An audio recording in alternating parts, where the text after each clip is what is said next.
کفا وسلام علی عباده الذین اصطفى اما بعد اعوذ باللہ من الشیطان الرجیم بسم اللہ الرحمن الرحیم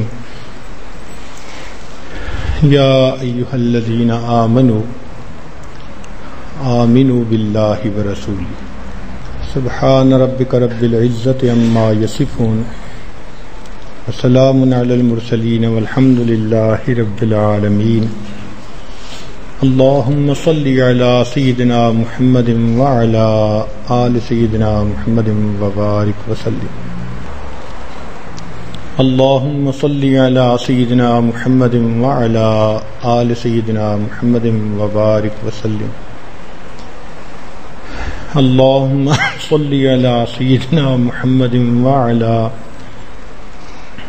آل سیدنا محمد وبارک وسلم یا ایہا الذین آمنوا اے ایمان والو آمنوا باللہ ورسولہ اللہ تعالیٰ اور اس کے رسول صلی اللہ علیہ وسلم پر ایمان لے آؤ۔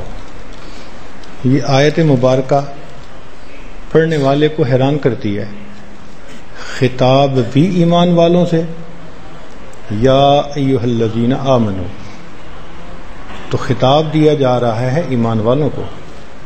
یہ نہیں کہا یا ایھا الذین کفروا، یا ایھا الذین اشرکوا، یا ایھا الذین نافقوا، نہ منافقوں کو، نہ مشرکوں کو، نہ کافروں کو۔ خطاب کس کو ہے؟ یا ایھا الذین آمنوا، اے ایمان والو۔ اور آگے حکم کیا ہے؟ آمنوا باللہ ورسول، اللہ تعالیٰ اور اس کے رسول صلی اللہ علیہ وسلم پر ایمان لیا۔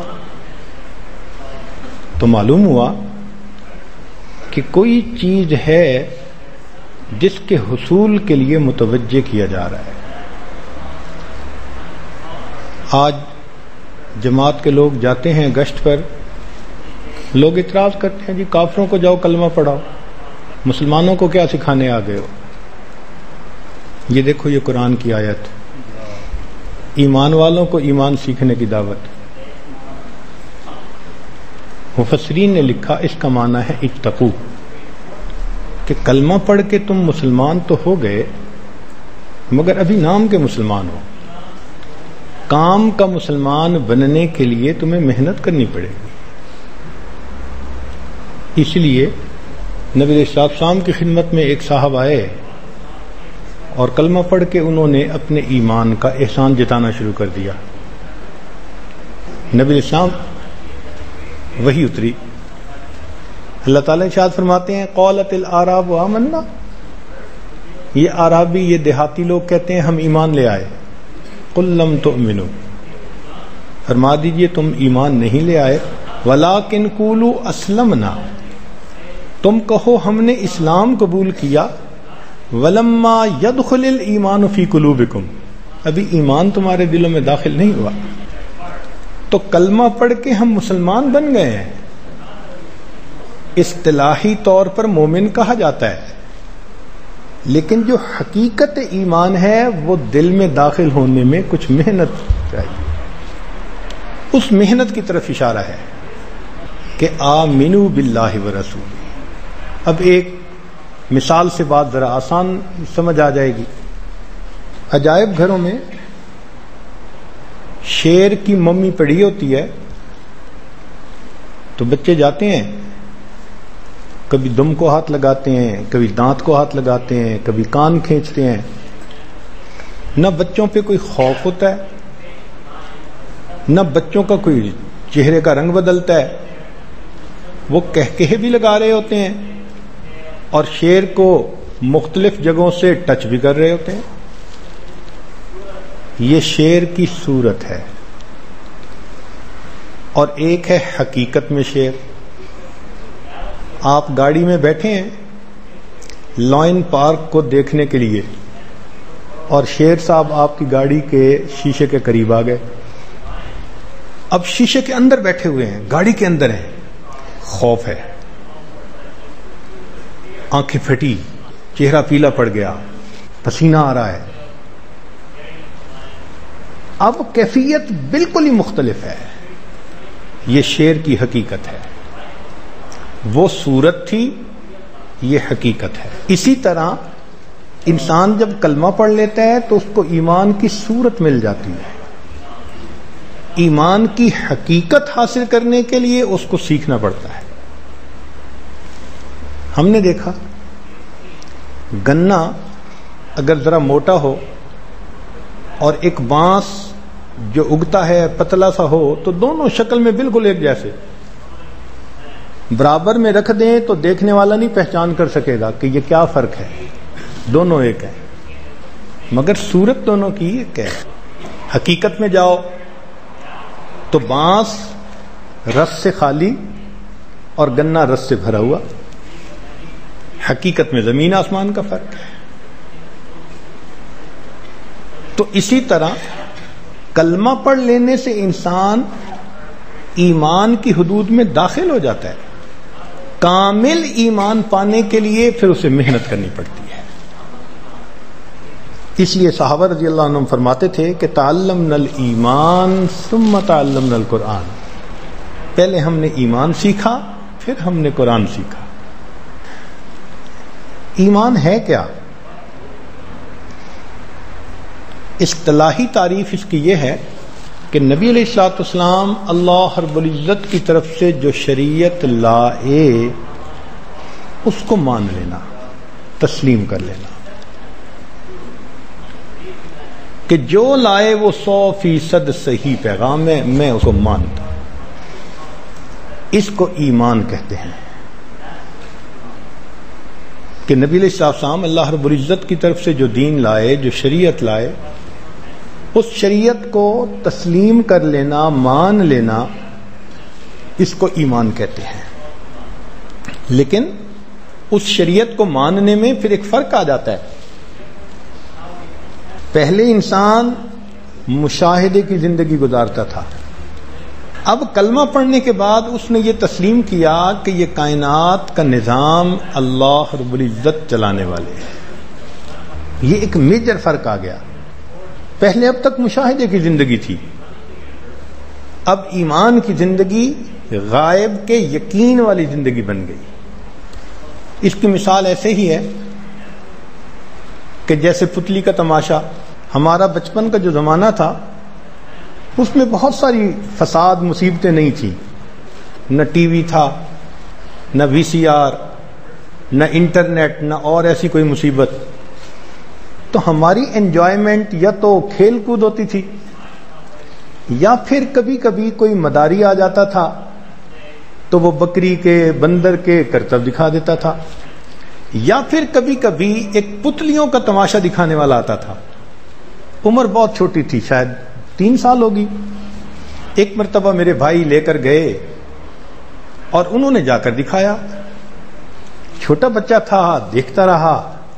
چھوٹی چھوٹی گڑیاں سی تھیں، بندے بندیاں، وہ دوڑتے بھی تھے، باتیں بھی کرتے تھے. تو ہم اس کو حقیقت سمجھتے رہے اور بڑے حیران. اگلے دن گھر آ کے بھائی نے سنایا کہ بھئی کیسا لگا؟ تو پوچھا کہ وہ چھوٹے چھوٹے بچے دوڑتے کیسے تھے، اتنا تیز دوڑتے تھے؟ تو بھائی نے بتایا کہ دیکھو ان کے پیچھے ایک ڈور تھی جو پردے کے پیچھے ایک مداری کے ہاتھ میں تھی. وہ پیچھے سے ڈور ہلاتا تھا تو وہ آگے پتلی جو تھی وہ بولتی تھی، دوڑتی تھی، جو بھی ہوتا تھا حرکت کرتی تھی. تو ظاہر میں نظر آتا تھا کہ پتلیوں کا تماشا خود بخود ہو رہا ہے، حقیقت میں وہ پتلیوں کا تماشا پیچھے بیٹھے والا مداری دکھا رہا تھا. یہ اس کائنات کا معاملہ ایسا ہی ہے. مشاہدہ کرنے والے بندے کو نظر آتا ہے یہ نظام خود بخود چل رہا ہے،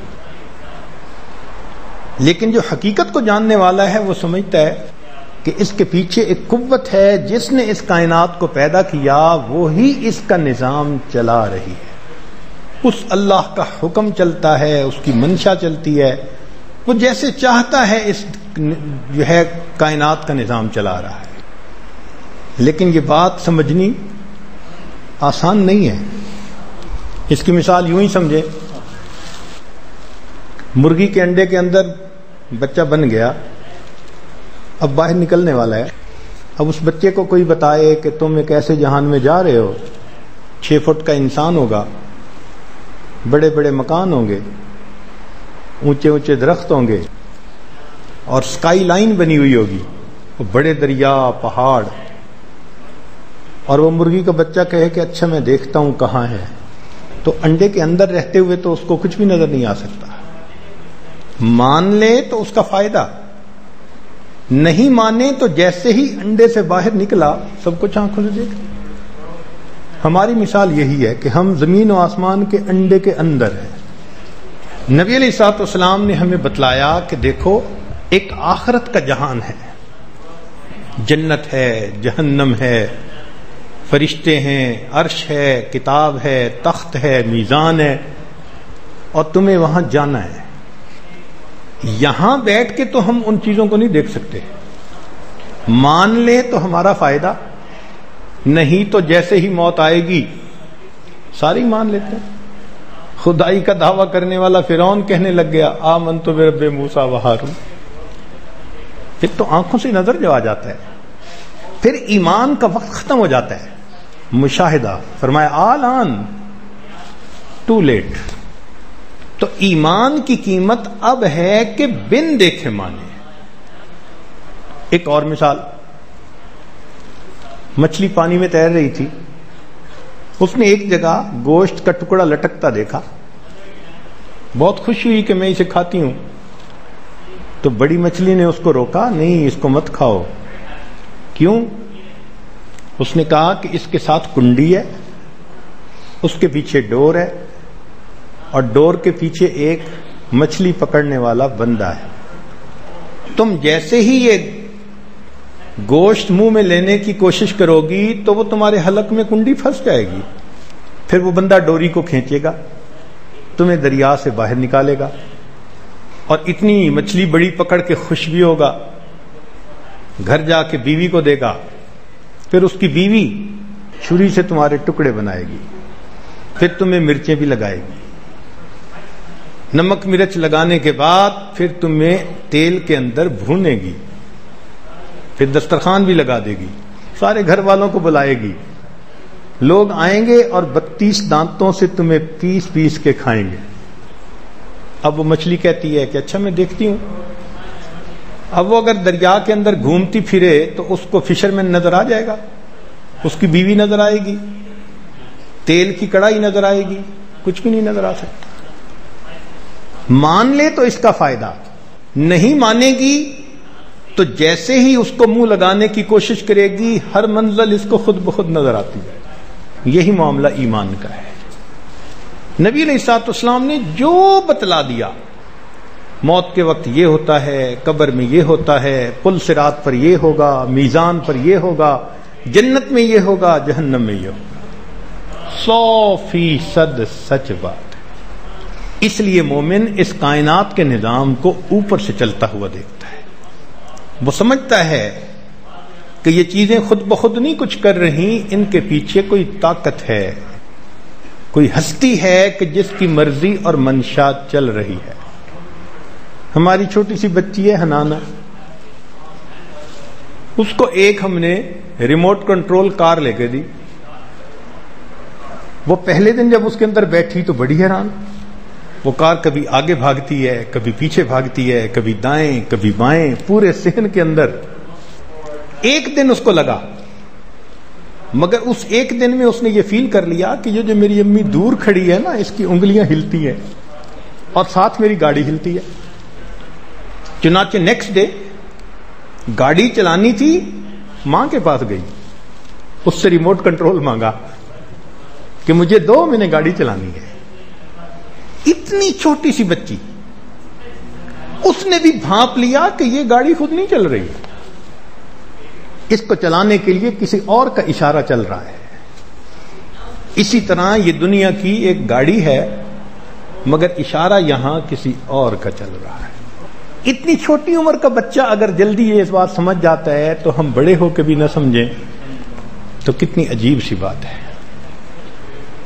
حضرت موسیٰ علیہ السلام جب کوہ طور پر گئے تو اللہ رب العزت نے ارشاد فرمایا وَمَا تِلْكَ بِيَمِينِكَ يَا موسیٰ، اے موسیٰ علیہ السلام آپ کے ہاتھ میں کیا ہے؟ قال ہی عصای، عرض کیا اے اللہ یہ عصا ہے، اتوکأ علیہا واحش بہا علی غنمی ولی فیہا مآرب اخری۔ مقصد بتانے کا یہ تھا کہ اس میں میرے بڑے فائدے ہیں، ریوڑ کو ہانکتا ہوں، ٹہنیوں کو کاٹتا ہوں، بڑے فائدے ہیں میرے اس میں۔ تو اللہ تعالیٰ نے فرما دیا القھا یا موسیٰ، اے موسیٰ علیہ السلام اس کو زمین پہ ڈال دو۔ جیسے ہی اس عصا کو زمین پہ ڈالا فاذا ہی حیۃ تسعی، دوڑنے والا اژدہا، فاوجس فی نفسہ خیفۃ موسیٰ، موسیٰ علیہ السلام ڈر گئے۔ قلنا لا تخف، اللہ تعالیٰ فرماتے ہیں کہ ہم نے کہا ڈر نہیں، اس کو پکڑ لے، سنعیدھا سیرتھا الاولی، ہم اسے پہلے والی سیرت پر لوٹا دیں گے۔ اب قرآن مجید میں اس کو بیان کرنے کا مقصد یہ نہیں ہے کہ ایک واقعہ رونما ہوا، دیکھو کیسا عجیب و غریب تھا، نہیں، اس کے بیان کرنے کے پیچھے ایک بات کو سمجھانا ہے۔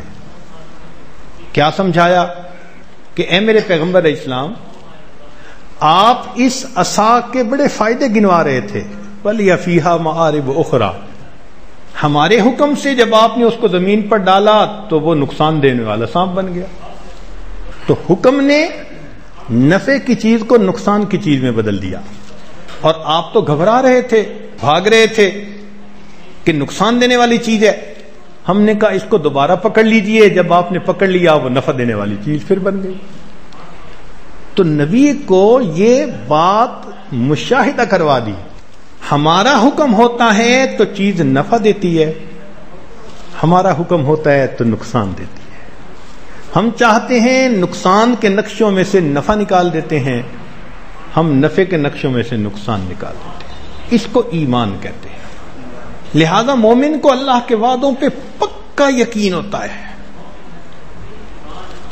قسم اٹھا کے وہ کہہ سکتا ہے کہ میرے اللہ کا یہ فرمان یہ 100% سچ ہے۔ یہ ایسا ہی ہے جیسے روم کے فتح ہونے کی آیتیں جیسے اتری تھیں، صدیق اکبر انہوں نے قسم کھا لی تھی، اتنا اللہ کی بات پہ یقین تھا، ہو کے رہنا ہے، ایسا یقین ہو بندے کو، تو اسے ایمان کہتے ہیں۔ سیدہ صدیقہ رضی اللہ تعالی عنہا کو سیدنا امیر معاویہ رضی اللہ عنہ نے ایک مرتبہ خط لکھا اور پوچھا کہ ام المومنین آپ ایمان والوں کی والدہ ہیں، مجھے کوئی نصیحت فرمائیں۔ تو انہوں نے نصیحت کی اور ام المومنین ہونے کا حق ادا کر دیا۔ نصیحت میں یہ لکھا کہ اگر تم لوگوں کی خاطر اللہ کے حکم کو توڑو گے تو اللہ انہی لوگوں کے دلوں میں تمہاری نفرت ڈال دیں گے، اور اگر لوگوں کو ناراض کر کے اللہ کے حکم کو پورا کرو گے اللہ انہی لوگوں کے دلوں میں تمہاری محبت ڈال دیں گے۔ اور ہم نے دیکھا ہے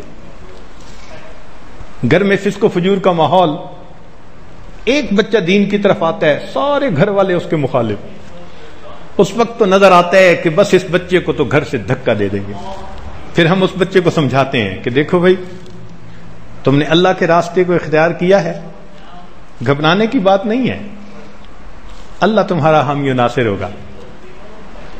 وہ لوگ جو نفرت کا اظہار کرتے ہیں، مذاق اڑاتے ہیں، تھریٹ کرتے ہیں کہ ہم تمہیں گھر سے نکال دیں گے، چند سال کی بات ہوتی ہے سارے کے سارے اسی بچے کے عقیدت مند بنے ہوئے ہوتے ہیں، اللہ ان کے دلوں میں محبتیں ڈال دیتے ہیں۔ تو مومن کو یہ بات سمجھائی گئی کہ دیکھو تم مشاہدے پہ نہ زندگی گزارو، تم اللہ کے وعدوں پر یقین کرو، اور جیسے تمہیں زندگی گزارنے کے لیے کہا گیا تم اس کے مطابق زندگی گزارو۔ اس لیے ایمان جتنا مضبوط ہوگا اعمال اتنے زیادہ اچھے ہوں گے۔ بنیاد جتنی مضبوط ہوتی ہے عمارت اتنی اونچی جاتی ہے، تو یہ ایمان ہمارے لیے بنیاد کی مانند ہے۔ اس ایمان کو سیکھنے کے لیے محنت کرنی پڑتی ہے۔ چنانچہ علماء نے لکھا ہے کہ ایمان سیکھنے کے 4 ذرائع ہیں. ایمان سیکھنے کے 4 ذرائع ہیں. جتنا ان پر غور کریں گے، فکر کریں گے، ایمان بڑھتا جائے گا. سب سے پہلے قدرت کی نشانیوں پہ غور کرنا. یہ جو قرآن مجید میں جا بجا کہا نا الم ترا الم ترو، یہ بے فائدہ نہیں کہا. تم نے دیکھا، تم ذرا دیکھو. افلم یسیروا فی الارض، کیوں یہ زمین کے اندر سفر نہیں کرتے، سیر نہیں کرتے؟ مقصد یہ ہے کہ تم جب اللہ کی نشانیوں کو دیکھو گے تمہارا دل کہے گا کہ اس کا کوئی پیدا کرنے والا خدا موجود ہے. جتنا غور کرتے جائیں گے. اس کو کسی نے یوں کہا کہ if you want to know God, go in the detail. اگر تم اللہ کو پانا چاہتے ہو تو پھر تفصیل میں چلے جاؤ. دنیا کی کوئی بھی چیز ہے اس کی تفصیل میں جاؤ. جب تفصیل میں جاؤ گے ایک وقت آئے گا کہ دل کہے گا واقعی اس کا کوئی بنانے والا خدا موجود ہے. ہم گاڑی میں بیٹھتے ہیں تو کئی دفعہ گاڑی وائبریٹ کرتی ہے، حرکت کرتی ہے. تو ڈرائیور کہتا ہے کہ جی وہ ویل بیلنسنگ کروانی تھی، ٹائم نہیں ملا، میں کروا لوں گا. ویل بیلنسنگ کیا ہوتی ہے؟ وہ سارے کے سارے پہیے ایک مشین پہ چڑھاتے ہیں تو کسی پہیے کے اندر چند گرام کا وزن وہ لگا دیتے ہیں تو وہ بیلنس ہو جاتا ہے، گاڑی پھر سموتھ چلنی شروع ہو جاتی ہے. اب ذرا غور کیجئے، 120 کلومیٹر کی سپیڈ ہے اور 2 فٹ کا پہیا اور چند گرام کا فرق ہے، اس نے پوری گاڑی کو یوں ہلا کے رکھ دیا. یہ زمین کا بھی تو ایک پہیا ہے اور اس کی سپیڈ کتنی ہے؟ 1000 میل فی گھنٹہ. کیونکہ سرکمفرنس جو زمین کا ہے وہ 24,000 کلومیٹر ہے اور 1000 میل اگر 1 گھنٹے میں کرے تو 24 گھنٹے میں دن مکمل. اب 1000 میل 10 گنا جس کی سپیڈ ہے وہ پہیا چل رہا ہے، ہم اس کے اوپر بیٹھے ہیں اور اتنا سموتھ ہے کہ ہمیں پتہ بھی نہیں کہ یہ گھوم بھی رہا ہے کہ نہیں گھوم رہا. یا اللہ، پہاڑ بھی ہیں، دریا بھی ہیں، ڈپریشنز بھی ہیں، آپ نے اس کو کتنا پرفیکٹ بیلنس کر دیا. ٹنوں کے حساب سے لوڈ ایک جگہ سے دوسری جگہ جا رہا ہوتا ہے اور زمین کبھی اگر ہل جائے تو بندوں کا کیا حال ہوتا ہے.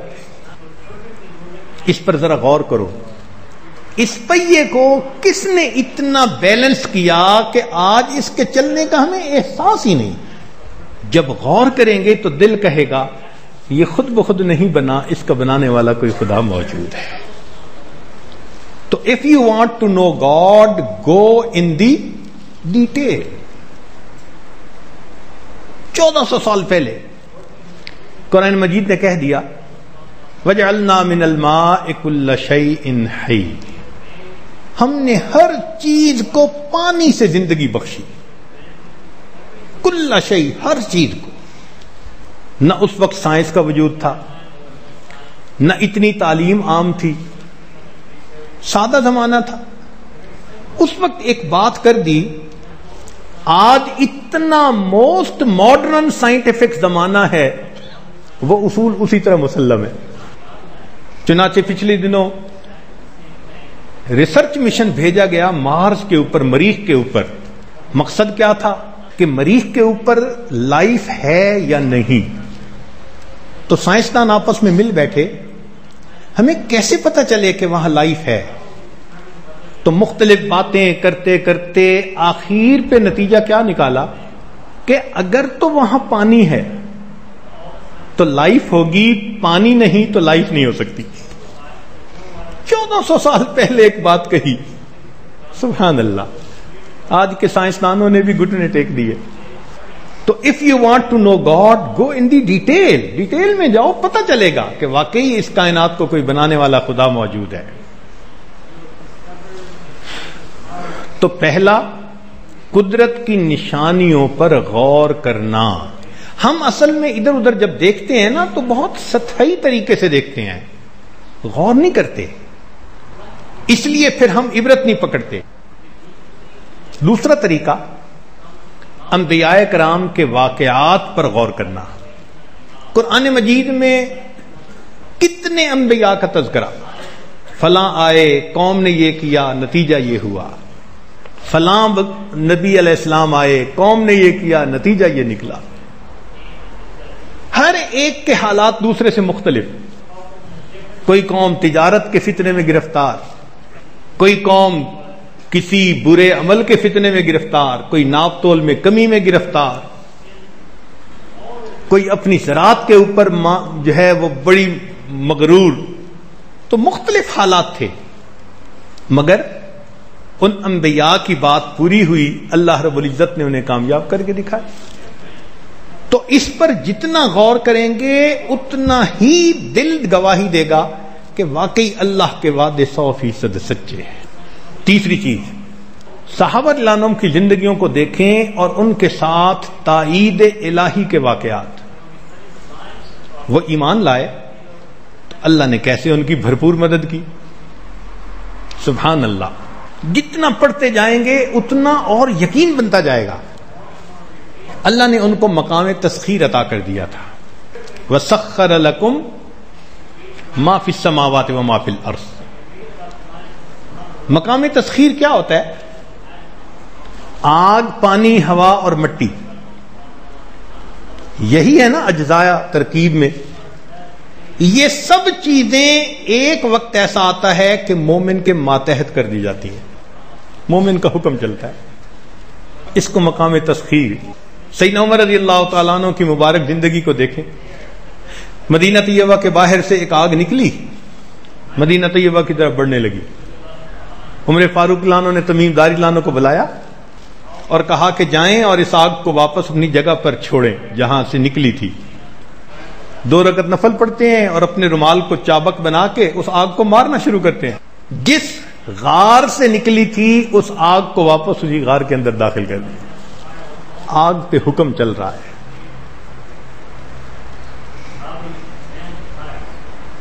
ہوا پہ حکم چلتا ہے. کھڑے مدینہ طیبہ میں ہیں، 1000 میل سے زیادہ کا فاصلہ ہے اور صحابہ کسی جگہ دشمن سے جنگ کر رہے ہیں. فرماتے ہیں یا ساریت الجبل. ہوا ان کے اس پیغام کو 1000 میل دور ٹرانسمٹ کر دیتی.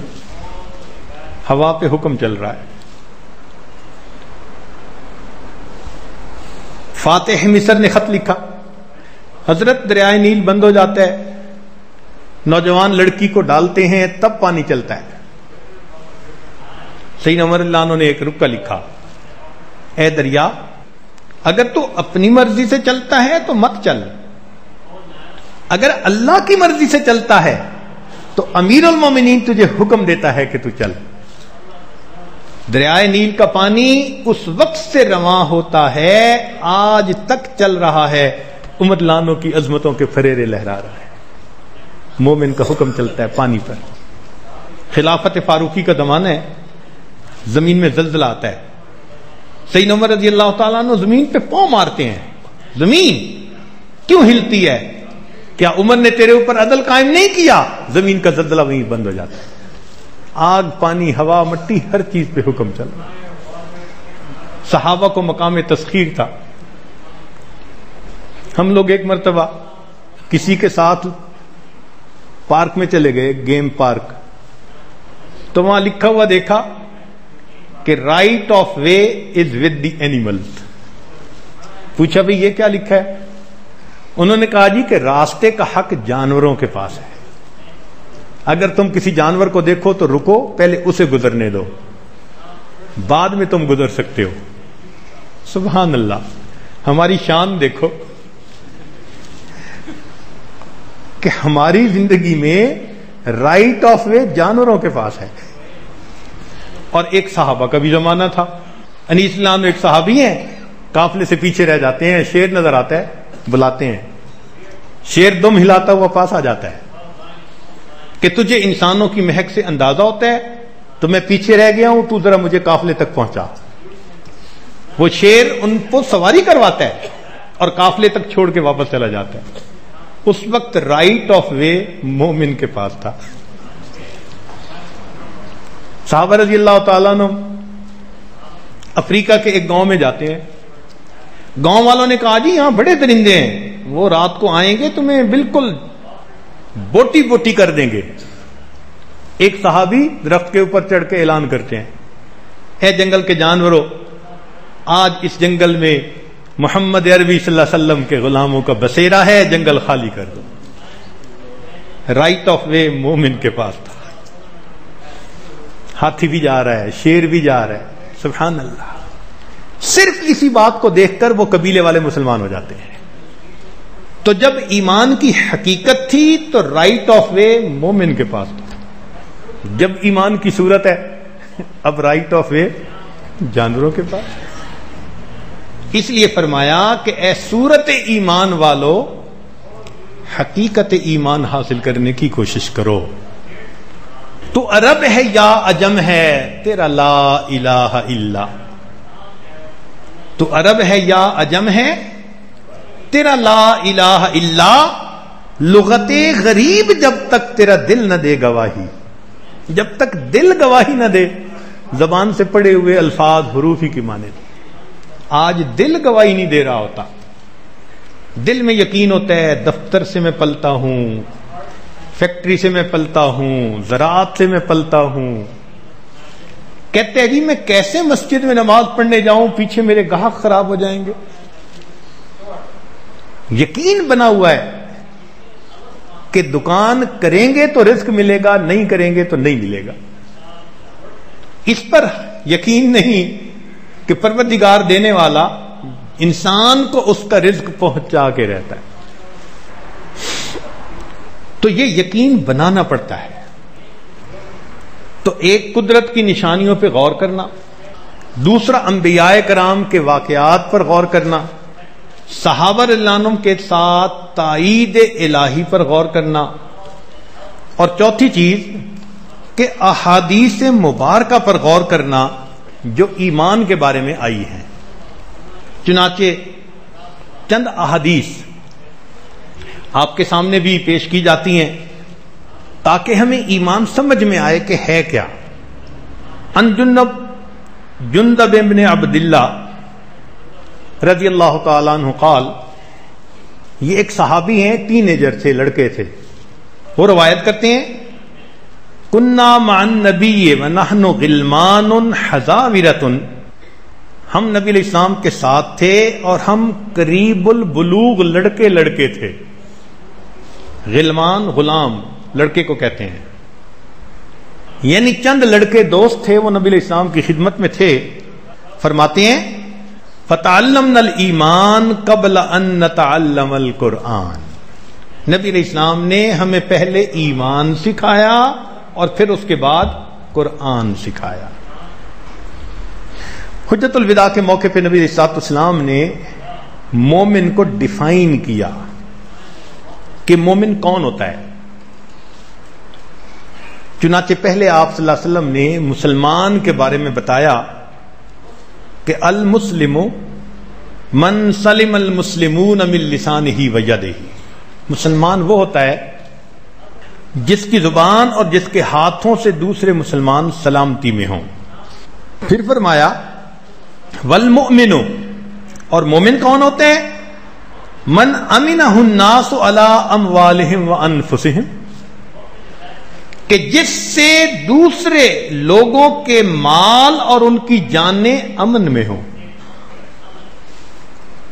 یہ مومن ہے, نہ ان کے مال کو خطرہ, نہ ان کی عزت آبرو کو خطرہ, نہ ان کے جان کو خطرہ. اور اگر خطرہ ہے تو اس کا مطلب ہے کہ وہ ایمان کامل دل میں. آج ہماری کسی کے جیب پر نظر ہوتی ہے, کسی کے گھر پہ نظر ہوتی ہے, تو ایمان کہاں؟ یہی کمزوری ہے جس کی وجہ سے آج ایمان کامل کی ہم لذت نہیں پا رہے. پھر نبی علیہ السلام نے فرمایا المہاجر من ہاجر من الخطایا والذنوب, مہاجر وہ ہوتا ہے جو خطاؤں سے اور گناہوں سے ہجرت کر جائے, یعنی ان کو چھوڑ دے. فرمایا المجاہد من جاہد نفسہ فی طاعت اللہ، مجاہد وہ ہوتا ہے جو اپنے نفس کے ساتھ اللہ کے معاملے میں مجاہدہ کرے۔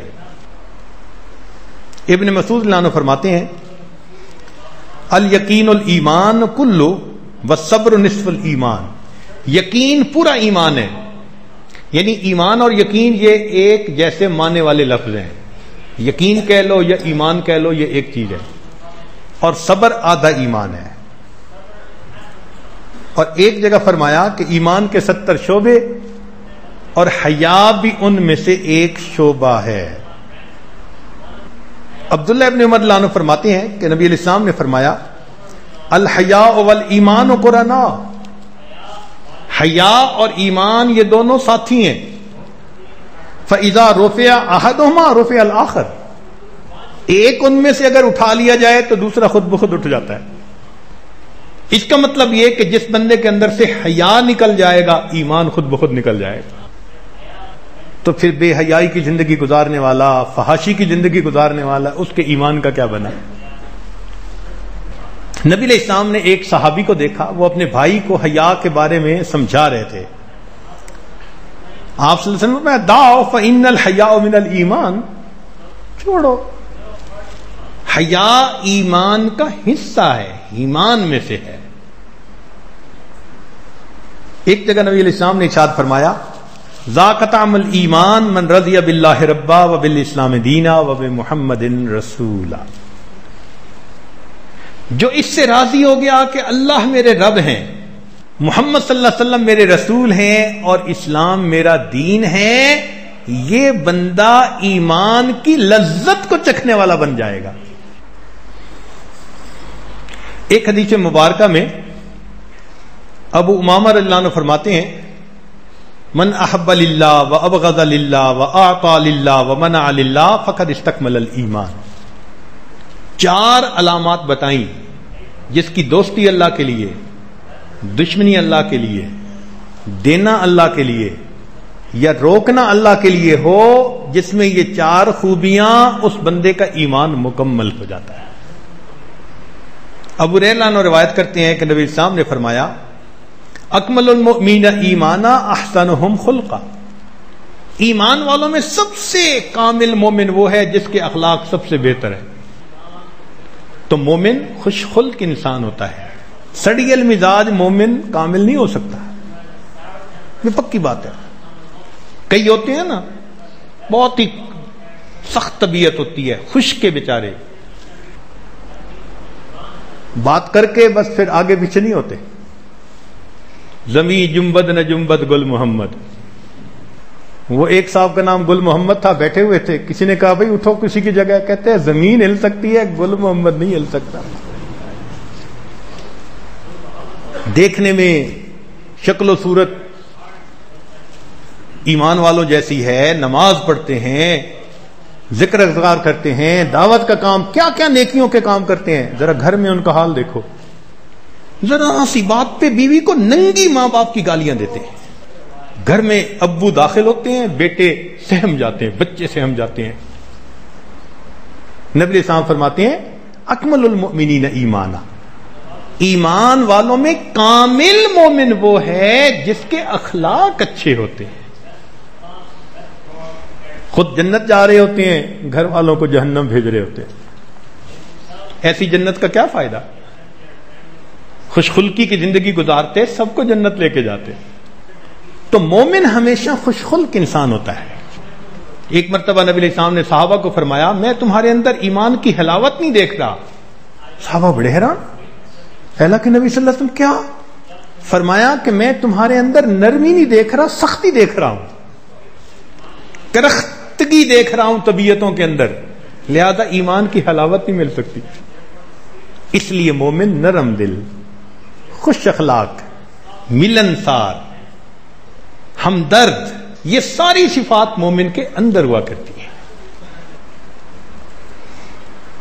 اس لیے ابو الدرداء رضی اللہ عنہ فرماتے ہیں ما من شیء اثقل فی المیزان المؤمن یوم القیامت من خلق حسن، قیامت کے دن انسان کے نام اعمال میں خوش اخلاقی سے زیادہ اور کوئی بھاری چیز نہیں ہوگی. سب سے بھاری چیز خوش اخلاقی. ابو موسیٰ رضی اللہ عنہ فرماتے ہیں المؤمن للمؤمن کالبنیان یشد بعضہ بعضا. مومن اور مومن یہ دیوار کی طرح، جیسے دیوار کی اینٹیں آپس میں جڑتی ہیں تو مضبوط ہو جاتی ہیں، ایسے ایک مومن دوسرے مومن کی مضبوطی کا ذریعہ بنتا ہے. ایک اور حدیث مبارکہ میں نبی علیہ الصلوۃ والسلام ارشاد فرماتے ہیں ما یصیب المؤمن من وصب ولا نصب ولا سقم ولا حزن حتى الحم يحمه الا كفر به من الخطايا من سیئاته. مومن کو اس زندگی میں کوئی پریشانی، کوئی غم، کوئی تکلیف، کوئی بیماری جب بھی پہنچتی ہے اللہ ان کے بدلے اس کے گناہوں کو معاف فرما دیتے ہیں. ہر تکلیف جو دنیا میں پہنچی اس کے بدلے گناہ معاف. صہیب رومی رضی اللہ عنہ ایک عجیب و غریب حدیث مبارکہ روایت کرتے ہیں. نبی علیہ السلام نے ارشاد فرمایا عجبا لامر المؤمن، مومن کا معاملہ کتنا عجیب ہے. ان امرہ کلہ خیر ولیس ذاک لأحد الا لمؤمن ان اصابته سراء شکر فکان خیر له وان اصابته ضراء صبر فکان خیر له. مومن کا معاملہ کتنا عجیب ہے. اس کو نعمت ملے شکر ادا کر لے تو اس کے لیے خیر بن گئی، اس کو پریشانی آئے صبر کر لے اس کے لیے خیر بن گئی. نعمت میں بھی اس کے لیے خیر ہے اور زحمت میں بھی اس کے لیے خیر. مومن کے مزے، شکر میں بھی اجر مل رہا ہے، صبر میں بھی اجر مل رہا ہے. چنانچہ ایک حدیث مبارکہ میں ہے لیس المؤمن بالطعان ولا اللعان ولا الفحاش ولا البذی، کہ مومن تانا دینے والا نہیں ہوتا، لعنت کرنے والا نہیں ہوتا، فحش کلامی کرنے والا نہیں ہوتا، بےہودہ گوئی کرنے والا نہیں ہوتا. اگر ان میں سے کوئی عادت ہمارے اندر ہے اس کا مطلب ہے کہ ہمارے ایمان کی کمزوری. اس لیے فرمایا کہ زانی جب زنا کرتا ہے تو ایمان اس سے جدا ہو کر الگ کھڑا ہو جاتا ہے. نبی علیہ السلام نے فرمایا تم میں سے کوئی اس وقت تک کامل مومن نہیں ہو سکتا جب تک کہ میں اس کے نزدیک اس کے ماں باپ، والدین، ساری دنیا کے انسانوں سے زیادہ محبوب نہ ہو جاؤں. ایک حدیث مبارکہ میں فرمایا لا یؤمن احدکم حتی یحب لاخیہ ما یحب لنفسہ. تم میں سے کوئی ایمان والا نہیں ہو سکتا جب تک بھائی کے لیے بھی وہی چیز پسند نہ کرے جو اپنے لیے پسند کرتا. چنانچہ ایک بزرگ فرماتے ہیں کہ دین پر عمل کرنے کے لیے یہ ایک حدیث کافی ہے کہ اگر انسان دوسرے کے لیے وہ پسند کرے جو اپنے لیے کرتا ہے. اب دیکھیں، کوئی چاہتا ہے کہ میرے گھر کی عورت کی طرف کوئی بری نظر اٹھائے تو میں کیوں اٹھاتا ہوں؟ آدمی چاہتے ہیں نا جی مجھ سے غلطی ہو گئی لوگ معاف کر دیں، ہم کیوں نہیں معاف کرتے دوسروں کو؟ آدمی چاہتے ہیں نا جی مجھ سے غلطی ہوئی لوگ پردہ ڈال دیں، ہم لوگوں کے عیبوں پہ کیوں نہیں پردہ ڈالتے؟ اس کو سوچتے رہیں، جو اپنے لیے پسند وہی دوسروں کے لیے پسند، ایمان مکمل ہو جائے گا. سبحان اللہ، کیا تھم رول بتا دیا ہمارے آقا صلی اللہ علیہ وسلم نے.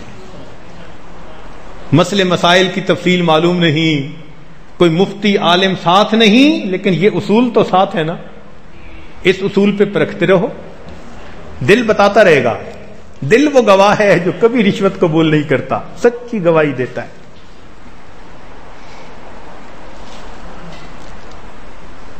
تو 4 چیزیں ہیں جن سے ایمان کا علم بڑھتا ہے. ایک انبیاء کرام کے واقعات پہ غور کرنے سے، دوسرا قدرت کی نشانیوں پر غور کرنے سے، تیسرا صحابہ رضی اللہ عنہم کے ساتھ جو اللہ کی مدد تھی، اور چوتھا ایمان کے بارے میں جو نبی علیہ السلام کی تعلیمات ہیں ان پر غور کرنے سے پتہ چلتا ہے کہ ایمان کہتے کس کو ہیں. اسی لیے اس ایمان کو بنانے کے لیے انسان کو محنت کرنی پڑتی ہے. تب جا کے اللہ کے وعدوں پر اس کو یقین آتا ہے. یہ بات کہنی آسان ہے، حاصل کرنی مشکل کام ہے. جلدی یقین نہیں بنتا، یقین بنانا پڑتا ہے. دیکھیے 2 مثالیں قرآن مجید میں سے، تاکہ بات کو ہم آگے مکمل کریں. اللہ رب العزت نے حضرت موسیٰ علیہ السلام کی والدہ کو فرمایا کہ اپنے بچے کو پانی میں ڈال دیجئے. وَأَوْحَيْنَا إِلَىٰ أُمِّ مُوسَىٰ أَنْ أَرْضِعِيهِ، ہم نے وحی کی موسیٰ علیہ السلام کی والدہ کو کہ بچے کو دودھ پلائیے. فَإِذَا خِفْتِ عَلَيْهِ، اور اگر آپ کو اس کے اوپر ڈر ہو کہ فرعون کے فوجی پکڑ کے لے جائیں گے، فَأَلْقِيهِ فِي الْيَمِّ، اس کو پانی میں ڈال دینا. یا اللہ، آپ اگر بچے کو بچانے کا ارادہ کرتے ہیں تو پانی میں کیوں ڈلوا رہے ہیں؟ میں کسی غار میں چھوڑ دوں گی، میں گھر کے کسی کمرے میں اس کو لٹا دوں گی، کوئی وہاں جا ہی نہ سکے، آسان طریقہ. مگر نہیں، اللہ تعالیٰ نے مشاہدے کے خلاف کروانا ہوتا ہے. اسی کا نام ایمان ہے کہ جو آنکھ دیکھ رہی ہے اس کو مت سوچو، جو خدا کہہ رہا ہے اس کو سوچو. عورت ذات ہے، اور پھر بچے کے معاملے میں عورت کتنی کمزور ہوتی ہے، کسی پہ بھروسہ نہیں کرتی. اور پھر اس کو پتہ ہے آگے کیا فرمایا کہ جب اس کو دریا میں ڈالو گی، یاخذہ عدو لی و عدو اللہ، اس کو وہ پکڑے گا جو میرا بھی دشمن اس کا بھی دشمن. یا اللہ، ایک تو دریا میں ڈالوں اور اوپر سے فرعون کے ہاتھ میں پہنچ گیا. ماشاء اللہ. ویسے تو پولیس آئے نہ آئے، پانی تو ٹی سی ایس پہنچا دے گا نا اس کو. فرعون کے ہاتھ میں پہنچے گا. پھر آگے فرما رہے ہیں وَلَا تَخَافِي وَلَا تَحْزَنِي، ڈرنا نہیں، غم نہیں کرنا. إِنَّ رَادُوهُ إِلَيْكَ، ہم اسے تمہارے پاس لوٹائیں گے. وَجَاعِلُوهُ مِنَ الْمُرْسَلِينَ، ہم نے اس سے رسولوں میں سے بنانا ہے. یا اللہ، ایک عورت ذات کا امتحان. بچے کے بارے میں ماں کا کتنی سینسٹیو ہوتی ہے، مگر وہ کتنی خوش نصیب ماں تھی جس کا ایمان پکا تھا. اس نے اللہ کے وعدے پہ بھروسہ کر لیا. ایک بکسے کے اندر بچے کو ڈالا اور بکسہ پانی کے اندر. اب عقل پتہ کیا کہہ رہی ہے کہ تیرا بچہ گیا. کیوں؟ کہ اگر اس کو واٹر ٹائٹ بناؤ گی بکسے کو تو یہ ایئر ٹائٹ بھی ہو جائے گا، دم گھٹ کے بچہ مرے گا. اور اگر سوراخ رکھو گی تو ان سوراخ سے پانی اندر چلا جائے گا، بچہ ڈوب کے مرے گا. تو بچہ نہیں بچتا تیرا. آنکھ کہتی ہے تیرا بچہ بچنے کی صورت ہی کوئی نہیں. ماں نے بچے کو ڈالا، پانی کے حوالے کر دیا. گھر واپس آ گئی. اس ماں کے دل پہ کیا گزر رہی ہوگی جب وہ بکسا پانی کے ساتھ تیرتا ہوا جا رہا ہوگا. سوچتی ہوگی اللہ ہی اب مجھے اس بیٹے کی شکل دوبارہ دکھائے. اور اللہ کی شان دیکھو، فرعون اپنی بیوی کے ساتھ دریا کے کنارے ٹہل رہا ہے. 800 غلام چاروں طرف مختلف جگہوں پہ ڈیوٹیاں دے رہے ہیں. 800 غلام. کسی نے دیکھا بکسا آتا ہوا، اس نے پکڑا، بادشاہ کے پیش کیا. کھولا گیا تو اس کے اندر ایک خوبصورت بچہ. اللہ تعالیٰ ارشاد فرماتے ہیں وَأَلْقَيْتُ عَلَيْكَ مَحَبَّةً مِّنِّي، ہم نے آپ کے چہرے پر محبت کی تجلی ڈال دی تھی. آنکھوں کے اوپر ایسی تجلی تھی کہ من موہنی آنکھیں بن گئی تھیں. چنانچہ فرعون نے دیکھا، فرعون کی بیوی نے دیکھا. اب بیوی صاحبہ نے جیسے دیکھا نا، کہنے لگی لا تقتلوہ، تم نے اسے قتل نہیں کرنا. ہزاروں بچوں کو قتل کروانے والا اس کا خاوند. بیوی آرڈر سنا رہی ہے، ہوم سیکٹری. دنیا کہتی ہے جی کہ بیوی کی بات کوئی مانتا نہیں. وہ وقت کے بڑے بڑے فرعون مان رہے ہیں. کہتی ہے لا تقتلوہ، تم نہیں قتل کر سکتے. عسیٰ ان ینفعنا او نتخذہ ولدا، ہم فائدہ اٹھائیں گے، اپنا بیٹا اس کو بنائیں گے. اب فرعون کو اس کی عقل نے دھوکہ دیا. وہ سوچنے لگا ہاں میں نے ہزاروں کو قتل کروایا، یہ بچہ جب ہمارے اپنے گھر میں پلے گا تو یہ مجھ سے تخت و تاج کیوں چھینے گا بھائی؟ یہ تو بچہ ہوگا اپنا. کہتے ہیں ہاں ٹھیک ہے، اس کو ہم نہیں قتل کرتے. لو اب لے کے گھر آ گیا. روح المعانی میں لکھا ہے اتنا خوش ہوا اس کو بیٹا بنا کے، کہنے لگا جتنے غلام ڈیوٹی پہ ہیں سب آزاد، 800 غلام آزاد. نکتہ لکھتے ہیں مفسر کہ اللہ والوں کی یہ پہچان ہوتی ہے، جہاں جاتے ہیں انسان کے لیے غلامی سے نجات کا ذریعہ بن جاتے ہیں. حضرت موسیٰ علیہ السلام پہنچے غلاموں سے آزادی کے.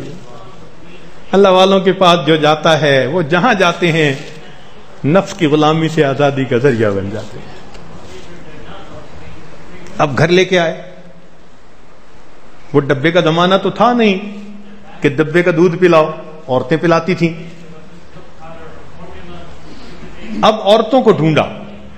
اللہ تعالیٰ فرماتے ہیں وَحَرَّمْنَا عَلَيْهِ الْمَرَاضِعَ مِنْ قَبْلِ، ہم نے موسیٰ علیہ السلام پر عورتوں کا دودھ منع کر دیا، حرام کر دیا تھا. جو عورت دودھ پلانے لگتی ہے بچہ نہیں پیتا، ایکسیپٹ ہی نہیں کرتا، ریجیکٹ کر رہا ہے. رات گزر گئی. فرعون صاحب حیران ہے، بچہ روتا ہے، پیٹ خالی، دودھ پیتا نہیں. اچھا بھئی کسی اور کو بلاؤ، کسی اور کو بلاؤ. ساری رات جاگتے گزر گئی. اگلے دن صبح ہوئی. اللہ تعالیٰ فرماتے ہیں وَأَصْبَحَ فُؤَادُ أُمِّ مُوسَىٰ فَارِغًا. ادھر موسیٰ علیہ السلام کی والدہ اپنے گھر کے اندر بہت افسردہ حالت میں تھی. ان قادت لتبدی بہ لولا اربتنا علی قلبہا، اگر ہم اس کے دل پہ گرا نہ دے دیتے تو وہ روتی، اس کا راز کھل جاتا. ہم نے اس کے دل کو گرا دے دی، تسلی دے دی، رو نہیں، تسلی سے بیٹھی رہی. بیٹی کو بلاتی ہے موسیٰ علیہ السلام کی بہن کو، وہ بھی لڑکی تھی. بیٹی جاؤ ذرا دیکھو بھائی کے سال میں ہے. وہ بچی بھاگی ہوئی گئی. دربار میں جا کے دیکھا محل میں تو وہاں صورت ہی عجیب ہے. بچہ رو رہا ہے، عورتیں دودھ پلانا چاہتی ہیں، بچہ دودھ نہیں پیتا. سارے حیران ہیں جی کیا کریں، اور رات کے جاگے ہوئے ہیں سارے. اب کیا ہوا؟ وہ بچی کہتی ہے هل ادلکم علی اہل بیت یکفلونہ لکم وہم لہ ناصحون، میں تمہیں ایک گھر والوں کے بارے میں بتاؤں، وہ اس کو دودھ بھی پلائیں گے اور اس کے بڑے خیر خواہ ہوں گے. تو فرعون کو کھٹکی یہ بات. اس نے موسیٰ علیہ السلام کی بہن کا سر پہ ہاتھ رکھا اور کہا کہ تو کیوں کہہ رہی ہے وہ اس کے بڑے خیر خواہ ہوں گے؟ وہ بھی موسیٰ علیہ السلام کی بہن تھی. کہنے لگی ہم آپ کی رعایا ہیں، ہم خیر خواہی نہیں کریں گے تو کون کرے گا؟ کہتے ہیں ہاں ٹھیک ہے، لے آؤ جس کو بلاتے ہو. لو جی موسیٰ علیہ السلام کی بہن بھاگی ہوئی گھر واپس آئی. اماں چلو، بچہ دودھ نہیں پی رہا کسی اور کا. لو جی موسیٰ علیہ السلام کی والدہ آئی، دودھ پلانے لگی، بچے نے دودھ پینا شروع کر دیا. یہ سوچنے کی بھی طاقت نہیں ہوئی کہ آخر اس ماں کا بچے سے کیا رشتہ. فرعون کو خبر ملی، او جی ایک عورت کو دودھ پی لیا. کہتے ٹھیک ہے اب میں تھکا ہوا ہوں، سوتا ہوں، عورت کو نہیں جانے دینا. لو جا کے سو گیا. 3 دن اس عورت کو رکھا، تسلی ہو گئی بچہ اسی کا دودھ پیتا ہے. کہتے میں نہیں جانے دوں گا. اس نے کہا جناب اپنا گھونسلہ اپنا، کچا ہو یا پکا، میں تو یہاں نہیں رہ سکتی، میں گھر جاؤں گی. جب اس نے دیکھا کہ یہ تو مانتی نہیں، جا رہی ہے، کہتی ہے اچھا پھر ایسے کرو بچے کو ساتھ لے جاؤ اور ہم تمہاری تنخواہ تمہارے گھر بھیج دیں گے. اللہ تعالیٰ فرماتے ہیں فرددناہ الی امہ، ہم نے اسے لٹا دیا اس کی ماں کے ساتھ. کئی تقر عینھا، تاکہ اس کی آنکھیں ٹھنڈی ہوں. ولا تحزن، اس کا دل غم زدہ نہ ہو. ولتعلم ان وعد اللہ حق، اور وہ جان لے کہ اللہ کے وعدے سچے ہیں. ولکن اکثرہم لا یعلمون. تو اللہ کے وعدوں پر پکا یقین اور بھروسہ ہو جانا، اس کا نام ایمان ہے.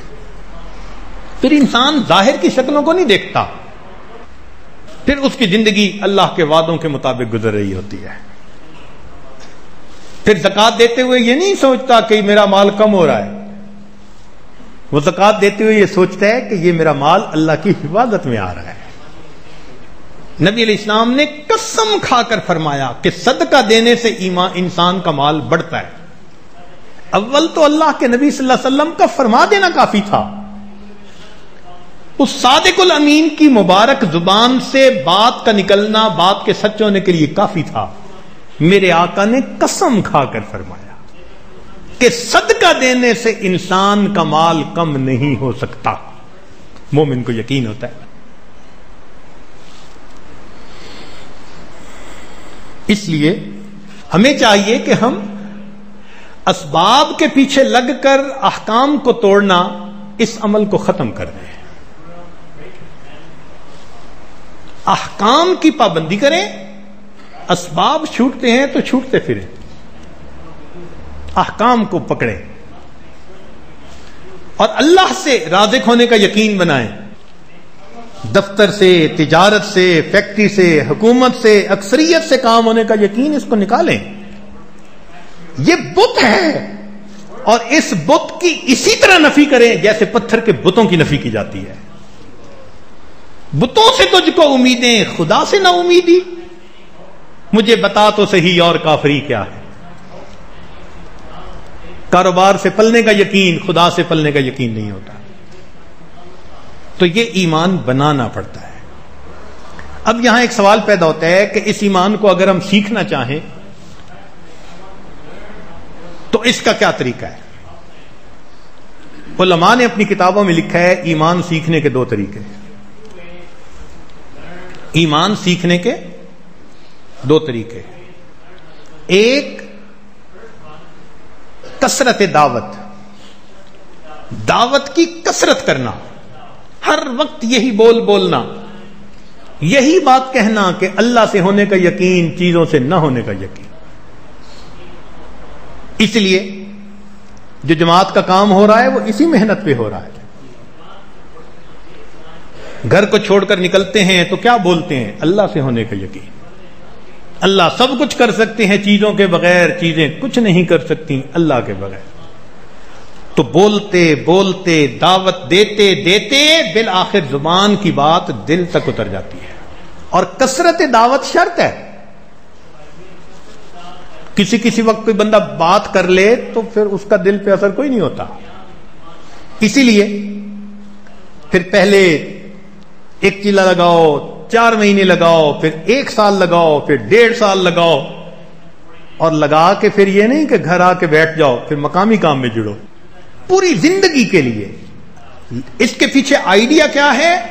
کثرت دعوت. گھر میں تعلیم کروائے دعوت، مسجد میں تعلیم کروائے دعوت، مسجد کا گشت کرے دعوت، بیرونی گشت کرے دعوت، خود نکلے دعوت، آئی جماعت کی نصرت کرے دعوت. پیچھے راز کیا ہے؟ کثرت دعوت. اسی لیے کتنے لوگ ہیں 4 مہینے لگا کے گھر بیٹھ جاتے ہیں، جیسے پہلے تھے اس سے بھی برے بن جاتے ہیں، کٹ جاتے ہیں. کثرت دعوت ضروری ہے، لگے رہنا ضروری ہے. تو ایمان سیکھنے کا ایک طریقہ کثرت دعوت ہے. اس لیے صحابہ رضی اللہ تعالیٰ عنہ دعوت دیتے تھے اور ان کا ایمان ایسا تھا کہ جیسے اپنی آنکھوں سے آخرت کے منظر کو دیکھ رہے ہو. وقت کی کمی کی وجہ سے میں ایک حدیث مبارکہ پڑھ دیتا ہوں، چونکہ علماء طلباء کا مجمع ہے، امید ہے معنی تو آپ اس کو سمجھتے ہی ہوں گے. ذرا سنیے گا. عن الحارث بن مالک الانصاری قال مررت بالنبی صلی اللہ علیہ وسلم فقال کیف اصبحت یا حارث، اے حارث تو نے کیسے صبح کی؟ قلت، میں نے جواب دیا، اصبحت مؤمنا حقا، میں نے پکا مومن ہونے کی حالت میں صبح کی ہے. نبی علیہ السلام نے فرمایا انظر ما تقول، دیکھ کیا کہہ رہا ہے. فإن لكل شيء حقیقۃ فما حقیقت ایمانک، ہر چیز کی حقیقت ہوتی ہے، دلیل ہوتی ہے. تیرے ایمان کی دلیل کیا ہے؟ قلت، تو میں نے کہا قد عذبت نفسی عن الدنیا واسحرت لذلك لیلی وازمعت نہاری وکأنی انظر الى عرش ربی بارزا وکأنی انظر الى اہل الجنة یتزاورون فیہا وَكَأَنِّي أَنظُرُ إِلَىٰ أَهْلِ النَّارِ يَتَضَاغُونَ قَالَ يَا حارث، فرمایا حارث اگر تم عرش کو اپنے سامنے دیکھتے ہو، جنتیوں کو جنت میں، جہنمیوں کو جہنم میں دیکھتے ہو، عرفت فالزم، تو نے ایمان کو جو ہے نا معرفت پالی، اب اس کے اوپر تم جمے رہنا۔ صحابہ کا ایمان ایسا تھا، اس لیے سیدنا علی اللہ عنہ فرمایا کرتے تھے آنکھ سے جنت کو دیکھ لوں یا جہنم کو دیکھ لوں تو میرے یقین میں ذرہ بھی اضافہ نہیں ہوگا۔ اس کثرت دعوت سے ان کو اللہ نے ایسا ایمان دے دیا تھا۔ گلے پہ تلوار چل رہی ہوتی تھی، کہہ رہے ہوتے تھے فزت و رب الکعبہ، رب کعبہ کی قسم میں کامیاب ہو گیا۔ یقین ایسا تھا۔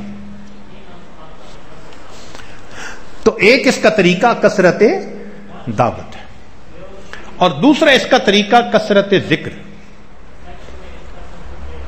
جتنا اللہ رب العزت کا ذکر زیادہ کریں گے اتنا دل میں اللہ کی محبت بڑھے گی اور اللہ کی بات پر پکا یقین آئے گا۔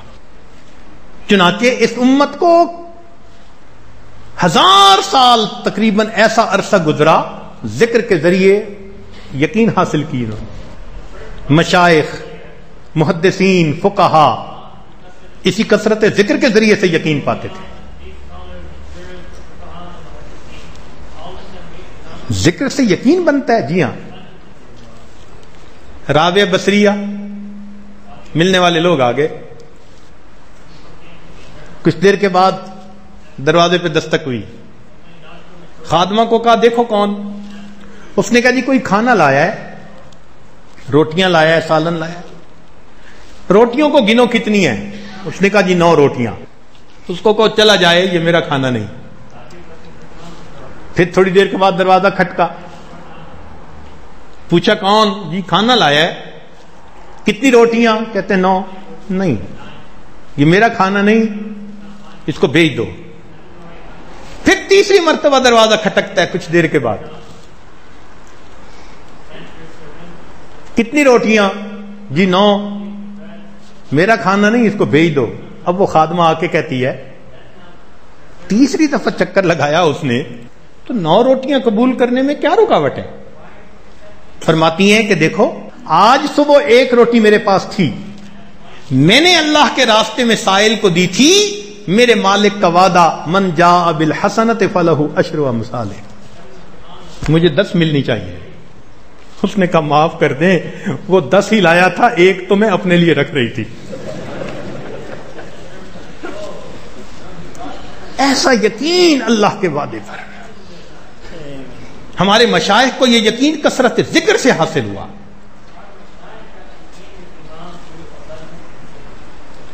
حضرت مولانا الیاس رحمت اللہ علیہ کو یہ یقین کہاں سے حاصل ہوا؟ کثرت ذکر سے حاصل ہوا۔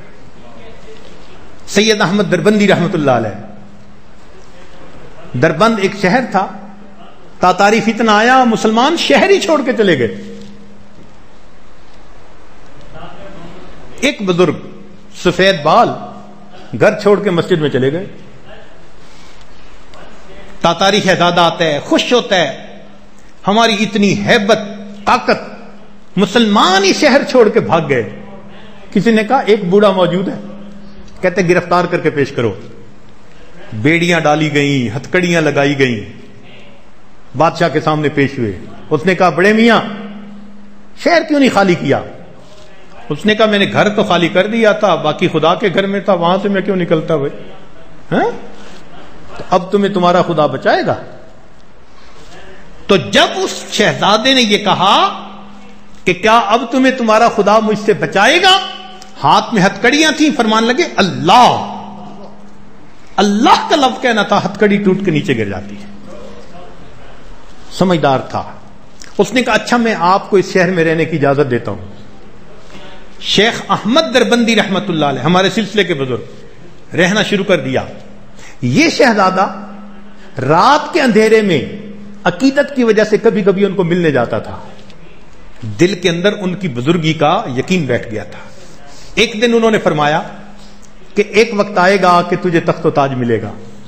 اس نے وعدہ کر لیا کہ جس دن مجھے تاج ملے گا میں ایمان کا اظہار کر دوں گا، اس سے پہلے اظہار نہیں کر سکتا، مجھے قتل کر دیا جائے گا۔ وہی 30 سال گزرے، 30 سال کے بعد اس شہزادے کو تاج پہنایا گیا اور اس نے اپنے ایمان کا اظہار کر کے پوری تاتاری قوم کو مسلمان بنا دیا.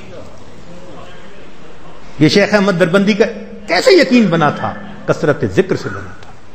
ہاں نہ کوئی کثرت ذکر کرے، نام بناتا پھرے، پھر تو یقین نہیں نہ بنتا. اس لیے کثرت کثرت کثرت، اس کے بغیر حال نہیں بدلتا اندر کا. ہمارے اکابر اپنے بچوں کو یہ ایمان سکھاتے تھے. چنانچہ دہلی میں ایک قطب مینار بنا ہوا ہے، ایک بزرگ ہیں وہاں لیٹے ہوئے، ان کا نام تھا قطب الدین بختیار کاکی رحمت اللہ علیہ. جب ان کی ولادت ہوئی تو ماں باپ نے سوچا کہ ہمارا بچہ پیدا ہوا، ہم اس بچے کو پکا مومن بنائیں گے، اس کے دل میں اللہ کی محبت کو بھر دیں گے. وہ پلان کرتے رہے کیا کریں گے، کیسے کریں گے. بچہ ذرا بڑا ہوا، اسکول جانے لگا. اب اس کی ماں نے اپنے ایک پلان کو افیکٹو کیا. ایک دن بچہ مدرسے سے پڑھ کے آیا، کہتے ہیں امی بھوک لگی ہے. بیٹا کھانا تو ہمیں بھی اللہ تعالیٰ دیتے ہیں، آپ کو بھی اللہ تعالیٰ دیں گے، ہم بھی اللہ سے مانگتے ہیں، تم بھی اللہ سے مانگو. وہ چھوٹا سا بچہ تھا. کہتے امی میں کیسے مانگوں؟ بیٹا وضو کرو، مصلی پہ بیٹھو. بچے نے وضو کر لیا، مصلی پہ بیٹھ گیا. امی اب کیا کروں؟ بیٹا ہاتھ اٹھا کے دعا مانگو. اب وہ چھوٹا سا بچہ ہاتھ اٹھا کے دعا مانگتا ہے، اللہ میں مدرسے سے آیا ہوں، تھکا ہوا ہوں، میرے ابو امی کو بھی روٹی آپ دیتے ہیں، مجھے بھی روٹی آپ دے دیجیے. امی اب کیا کروں؟ ماں نے کہا بیٹا اللہ نے تمہارا کھانا بھیج دیا ہوگا، تم ذرا دیکھو کہیں. وہ کمرے میں ماں نے پکا کے پہلے سے رکھا ہوا تھا.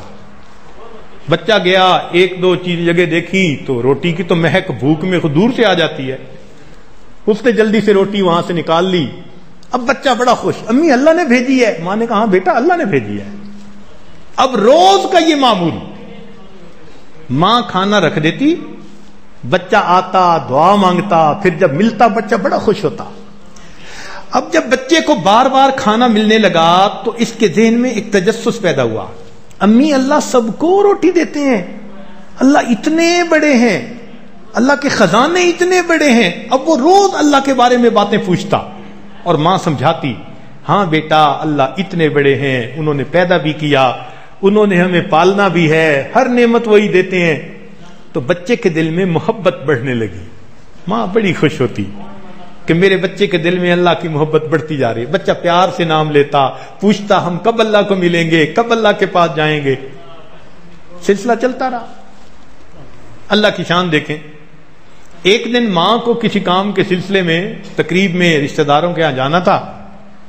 وہاں گئی اور اسے وقت کا خیال نہ رہا. جب وقت دیکھا تو بچے کے گھر آنے کا ہو چکا تھا. نہ اس نے کھانا پکایا تھا نہ چھپایا تھا. اب یہ پریشان کہ اگر میرا بچہ آیا اور اس نے اسی طرح دعا مانگی اور کھانا نہ ملا تو میرے بچے کا تو یقین ہی ٹوٹ جائے گا. اب برقع اٹھایا، پہنا اور جا رہی ہے اور راستے میں رو بھی رہی ہے اور روتے روتے دعا مانگ رہی ہے، اللہ میں نے تو بچے کا یقین بنانے کے لیے یہ نقشہ بنایا تھا، میرے اس کوتاہی کی وجہ سے بچے کا یقین نہ کہیں ٹوٹے. گھر پہنچی، دیکھتی ہے بچہ مزے سے سو رہا ہے. کہنے لگی اچھا پہلے روٹی پکا لوں. روٹی پکائی، اپنی جگہ چھپائی، آ کے بچے کا بوسہ لیا، اس کو جگایا. بچہ اٹھا، ماں کے گلے لگ گیا. ماں نے کہا بیٹے آج تو تجھے بڑی بھوک لگی ہوگی. کہتے ہیں اماں نہیں بھوک تو نہیں لگی. کیوں بیٹے؟ اماں میں مدرسے سے آیا تھا اور میں نے وضو کیا، مصلی پہ بیٹھا اور میں نے دعا مانگی، اللہ میں تھکا ہوا ہوں، بھوک لگی ہوئی ہے اور آج تو امی بھی گھر پہ نہیں ہے، اللہ مجھے کھانا دے دے. پھر امی میں کمرے میں گیا اور وہاں پہ مجھے ایک روٹی پڑی مل گئی، مگر امی جو مزہ مجھے آج آیا وہ مزہ روٹی میں کبھی نہیں آیا تھا. میں اپنے بیٹوں کا یقین بناتی تھی اللہ کی ذات پر. ایک ایک گھر کے اندر ماں اپنے بچوں کو اللہ سے جوڑتی تھی. تو تو کثرت دعوت یا کثرت ذکر. کبھی اللہ نے امت کو اس طریقے سے ایمان کی یہ نعمت بخشی، کبھی امت کو اس طریقے سے ایمان کی نعمت بخشی. تاہم جب بندے کا اللہ تعالیٰ کی ذات پہ ایمان پکا ہو جاتا ہے، پھر اللہ تعالیٰ اس کی امیدوں کو پورا کر کے اپنے وعدوں کو پورا کر کے دکھا دیتے ہیں.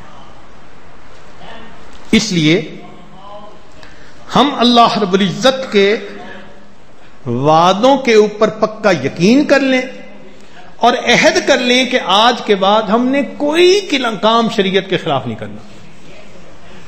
جب ایمان پکا ہوگا تو پھر کیوں کریں شریعت کے خلاف؟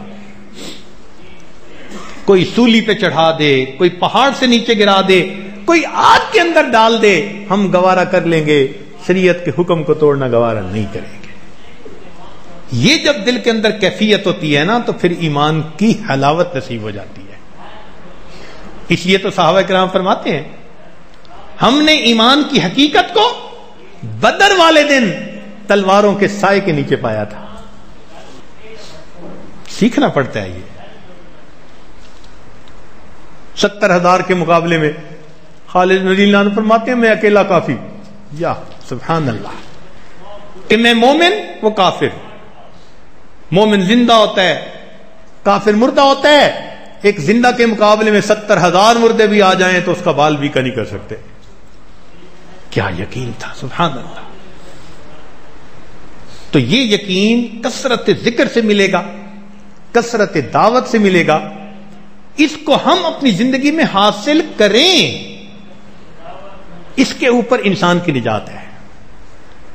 کامل ایمان والے ہو کے جائیں گے، اللہ رب العزت کی رحمتوں میں سے حصہ پائیں گے.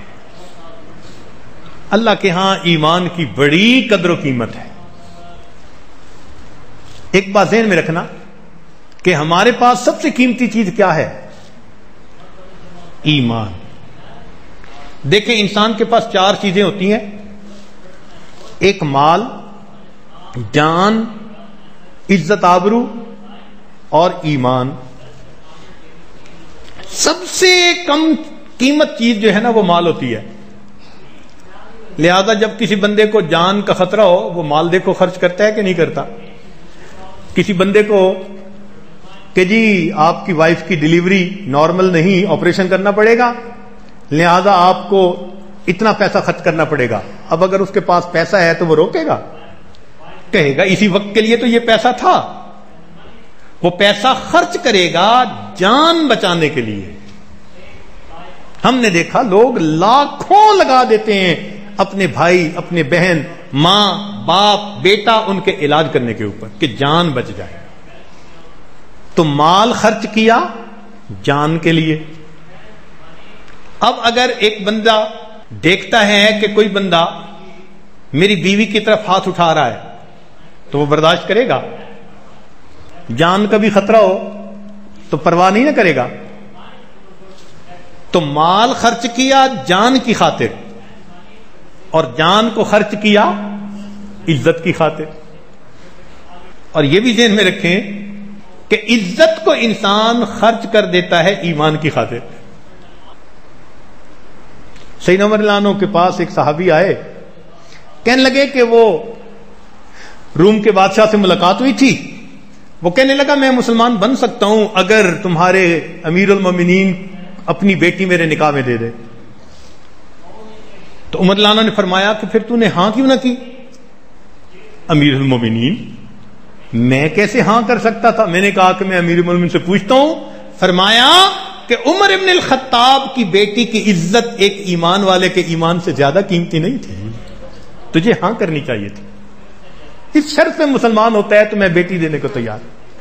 تو مال جان پر خرچ کیا، جان کو عزت پہ خرچ کیا اور عزت کو ایمان کے اوپر خرچ کیا. سب سے قیمتی چیز پھر ہمارے پاس کیا ہوئی؟ ایمان. سب سے قیمتی چیز، اس سے زیادہ قیمتی چیز ہمارے پاس کوئی نہیں. اس کی قیمت کا ذرا اندازہ لگائیں. ہارون رشید اپنی بیوی کے ہمراہ دریا کے کنارے ذرا چہل قدمی کر رہا ہے. اس وقت کے ایک بزرگ تھے بہلول دانا رحمت اللہ علیہ، وہ بھی بیٹھے ہوئے ہیں. ہارون رشید نے بڑھ کے پوچھا بہلول کیا حال ہے، کیسے ہو؟ ٹھیک ہوں۔ کیا کر رہے ہو؟ میں ریت کے گھر بنا رہا ہوں۔ کس لیے بھائی؟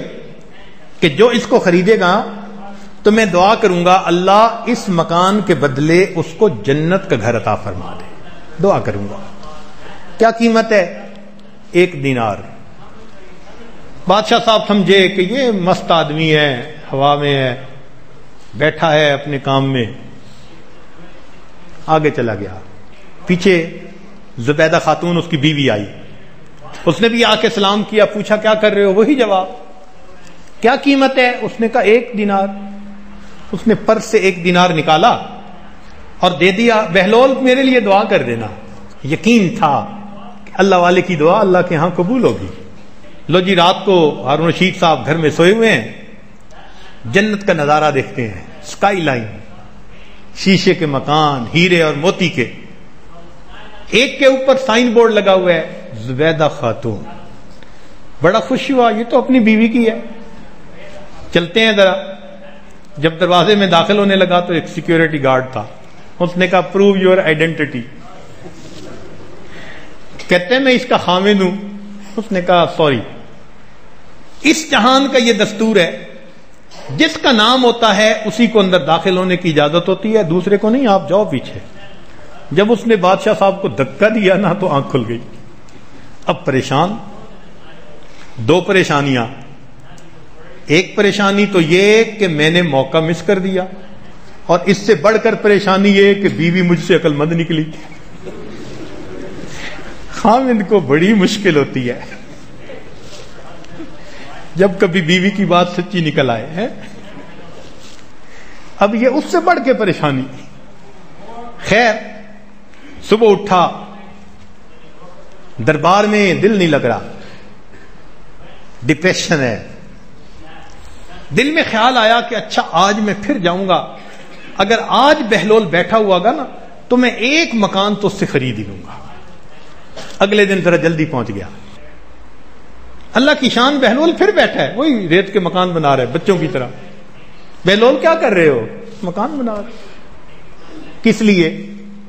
جو خریدے گا دعا کروں گا اللہ اس کے بدلے اس بندے کو جنت میں مکان عطا فرمائے۔ بہلول کیا قیمت ہے؟ اس نے کہا ساری دنیا کی بادشاہی۔ ہیں؟ ساری دنیا کی بادشاہی تو میں دے بھی نہیں سکتا، اتنا مہنگا، کل 1 دینار میں دے رہے تھے۔ بہلول نے جواب دیا بادشاہ سلامت، کل بن دیکھا سودا تھا، آج دیکھا ہوا سودا ہے، آج قیمت ڈیفرنٹ ہے، آج مشاہدہ ہو چکا۔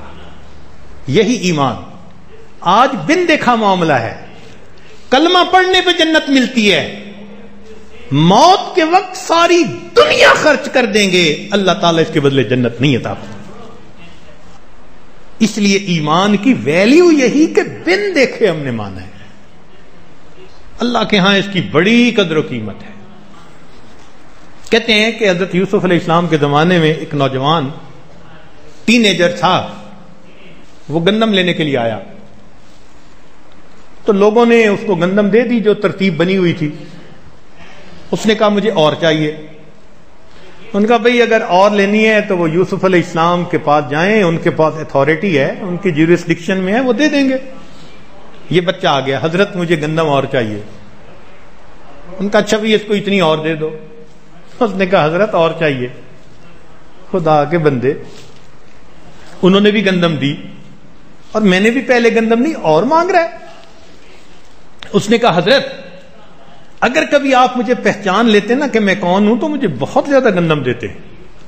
حضرت یوسف نے حیران، اچھا بھی تو کون ہے؟ اس نے کہا کہ حضرت جب زلیخا نے آپ پر بہتان لگایا تھا تو جس بچے نے آپ کی پاک دامنی کی گواہی دی تھی وہ بچہ میں ہوں، اب بڑا ہو گیا ہوں۔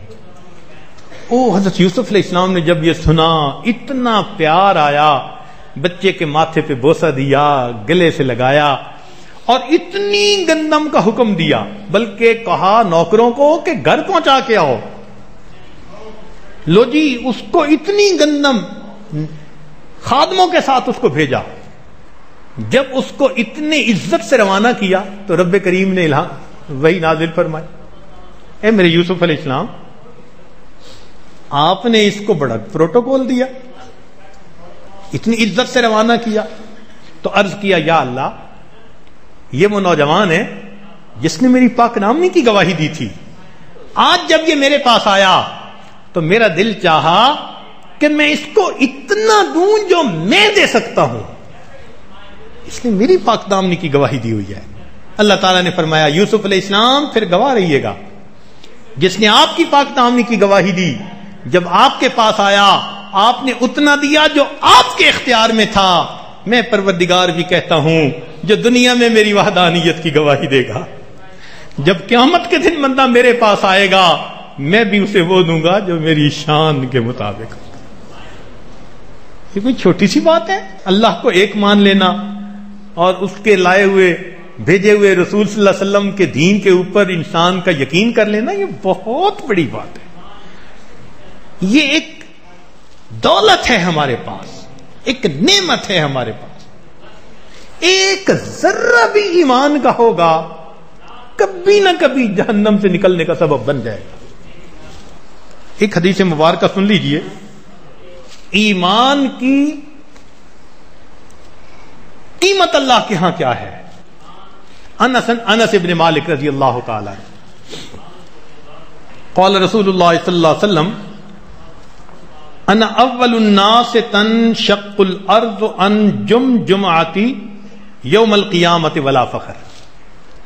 میں سب سے پہلا بندہ ہوں جس کی قبر کھلے گی اور میں اٹھوں گا قیامت کے دن اور مجھے اس کے اوپر کوئی فخر نہیں. وَأُعْطَى لِوَاءَ الْحَمْدِ وَلَا فَخْرَ، مجھے جھنڈا حمد کا عطا کیا جائے گا، مجھے اس پر کوئی فخر نہیں. وَأَنَا سَيِّدُ النَّاسِ يَوْمَ الْقِيَامَةِ وَلَا فَخْرَ، میں قیامت کے دن انسانوں کا سردار ہوں گا، مجھے اس پر کوئی فخر نہیں. وَأَنَا أَوَّلُ مَن يَدْخُلُ الْجَنَّةَ وَلَا فَخْرَ، اور میں سب سے پہلے جنت میں داخل ہوں گا اور مجھے اس پر کوئی فخر نہیں. وَأَنَا آتِي بَابَ الْجَنَّةِ فَآخُذُ بِحَلْقَتِهَا، اور میں جنت کے دروازے پر آؤں گا اور اس کے ہینڈل کے اوپر ہاتھ رکھوں گا. کھولنے کے لیے ہوتا ہے نا، میں اس کے حلقے کے اوپر ہاتھ رکھوں گا. فَيَقُولُونَ مَنْ هَذَا، فرشتے پوچھیں گے کون ہے بھائی؟ فَأَقُولُ أَنَا مُحَمَّد صلی اللہ علیہ وسلم، میں کہوں گا میں محمد صلی اللہ علیہ وسلم ہوں. فَيَفْتَحُونَ لِي، میرے لیے وہ جنت کا دروازہ کھول دیں گے. فَأَجِدُ الْجَبَّارَ تَبَارَكَ وَتَعَالَى مُسْتَقْبِلِي فَأَسْجُدُ لَهُ، جیسے جنت کا دروازہ کھلے گا میں اندر داخل ہوں گا اور میں اللہ کو اپنے سامنے دیکھوں گا اور میں سجدے میں جا گروں گا. اللہ اکبر کبیرہ. فَيَقُولُ، اللہ رب العزت مجھے فرمائیں گے ارفع رأسک یا محمد صلی اللہ علیہ وسلم، اے محمد صلی اللہ علیہ وسلم اپنا سر اٹھائیے. وَقُلْ يُسْمَعُ مِنْكَ وَقُلْ يُقْبَلُ مِنْكَ وَاشْفَعْ تُشَفَّعْ، آپ کہیے آپ کی بات سنی جائے گی، آپ کی بات کو ہم پورا کر دیں گے، آپ کی شفاعت کو ہم قبول کریں گے. فَأَرْفَعُ رَأْسِي فَأَقُولُ أُمَّتِي أُمَّتِي، نبی علیہ السلام فرماتے ہیں میں اپنا سر اٹھاؤں گا، کہوں گا اللہ میری امت میری امت. اللہ اکبر کبیرہ. جنت میں جا کے بھی اللہ کے محبوب کو امت کا غم، امتی امتی. فیقول، اللہ رب العزت فرمائیں گے اذهب الى امتك فمن وجدت في قلبه مثقال حبة من شعير من الایمان فادخله الجنة. اللہ تعالیٰ فرمائیں گے کہ جائیں اپنی امت کے پاس، یعنی جو جہنم میں ڈالے گئے ہوں گے، اور ان میں جس کے دل میں آپ جو کے برابر بھی ایمان پاتے ہیں اس کو بھی نکال کے جنت میں لے آئے. فَأَقْبِلْ فَمَنْ وَجَدْتُ فِي قَلْبِهِ ذَلِكَ فَأُدْخِلُهُ الْجَنَّةَ. نبی علیہ السلام فرماتے ہیں میں جاؤں گا اور جس کے دل میں بھی جو کے برابر ایمان اس کو بھی نکال کے جنت لے آؤں گا. فَإِذَا الْجَبَّارُ مُسْتَقْبِلِي فَأَسْجُدُ لَهُ، جب دوبارہ جنت میں داخل ہوں گا نا، سامنے پھر مجھے اللہ کا دیدار ہوگا میں اللہ کا دیدار کرتے ہی پھر سجدے میں جا گروں گا. اللہ اکبر کبیرہ. فیقول اللہ فرمائیں گے ارفع رأسک یا محمد، اے میرے محبوب صلی اللہ علیہ وسلم سر اٹھائیے. یسمع من تکلم یسمع من کا وشفع تشفع فارفع رأسی. فرماتے ہیں کہ میں سر اٹھاؤں گا فاقول امتی امتی، دوبارہ کہوں گا امتی امتی اے یا رب. فیقول اللہ تعالیٰ فرمائیں گے اذهب الى امتک فمن وجدت فی قلبہ نصف حبۃ من شعیر من الایمان فادخلهم الجنہ. جس کے دل میں آدھے جو کے برابر بھی آپ ایمان پائیں گے اس کو بھی جنت لے کے آ جائیں. نبی اسلام فرماتے ہیں فَأَذْهَبُ فَمَنْ وَجَدْتُ فِي قَلْبِهِ مِثْقَالَ ذَلِكَ أَدْخَلْتُهُمُ الْجَنَّةَ. اب آدھے جو کے برابر ایمان والے بھی جنت میں.